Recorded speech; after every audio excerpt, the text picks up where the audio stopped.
BJP ಶಾಸಕ BP Harish ಮೇಲೆ ಮೊಟ್ಟೆ ಎಸೆತ ಪ್ರಕರಣ. ಮೊಟ್ಟೆ ಎಸೆದಿದ್ದ ಆರೋಪಿಯನ್ನು ಪೊಲೀಸರು ಬಂಧಿಸಿದ್ದಾರೆ. ಬೆಂಗಳೂರಿನ ಶಿವಾಜಿನಗರ ಪೊಲೀಸರಿಂದ ಪುಣ್ಯೇಶ್ ವಿಚಾರಣೆ ನಡೆದಿದೆ. ಬಾಕ್ಸ್ ಒಂದರಲ್ಲಿ ಮೊಟ್ಟೆಗಳನ್ನು ತಂದಿದ್ದ ಪುಣ್ಯೇಶ್, ಈತನ ಜೊತೆಗೆ ಇನ್ನೂ ಕೆಲವರು ಭಾಗಿಯಾಗಿರುವ ಶಂಕೆ ಇದೆ.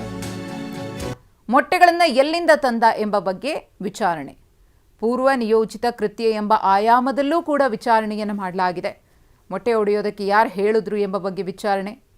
ಪುಣ್ಯೇಶ್ ಜೊತೆಯಲ್ಲಿ ಇದ್ದವರು ಯಾರು ಅನ್ನೋದ್ರ ಬಗ್ಗೆಯೂ ಕೂಡ ಪ್ರಾಥಮಿಕವಾಗಿ ಒಂದಷ್ಟು ಮಾಹಿತಿಗಳನ್ನು ಕಲೆ ಹಾಕಲಾಗಿದೆ. ತಡರಾತ್ರಿಯವರೆಗೂ ನಡೆದಂತಹ ವಿಚಾರಣೆಯ ಸಂದರ್ಭದಲ್ಲಿ ಇವತ್ತು ಆರೋಪಿಯನ್ನು ಕೋರ್ಟ್ಗೂ ಕೂಡ ಹಾಜರುಪಡಿಸುತ್ತಾರೆ ಪೊಲೀಸರು. ಶಿವಾಜಿನಗರ ಪೊಲೀಸ್ ಠಾಣೆಯಲ್ಲಿ ಪ್ರಕರಣ ದಾಖಲಾಗಿತ್ತು. ಬಿಜೆಪಿ ಶಾಸಕ ಬಿಪಿ ಹರೀಶ್ ಅವರ ಮೇಲೆ ಮೊಟ್ಟೆ ಎಸೆದ ವಿಚಾರಕ್ಕೆ ಸಂಬಂಧಪಟ್ಟಂತೆ ಬಿಜೆಪಿ ನಾಯಕರು ಸಾಕಷ್ಟು ಆಕ್ರೋಶವನ್ನು ಕೂಡ ವ್ಯಕ್ತಪಡಿಸಿದ್ದಾರೆ. ಪ್ರೊಟೆಸ್ಟ್ ಮಾಡೋದಕ್ಕೂ ಕೂಡ ಮುಂದಾಗಿದ್ದಾರೆ. ಮತ್ತೊಂದು ಕಡೆ ಪ್ರಕರಣದ ಪ್ರಮುಖ ಆರೋಪಿಯಾಗಿರುವಂತಹ ಪುಣ್ಯೇಶ್ನ ಬಂಧನ ಆಗಿದೆ.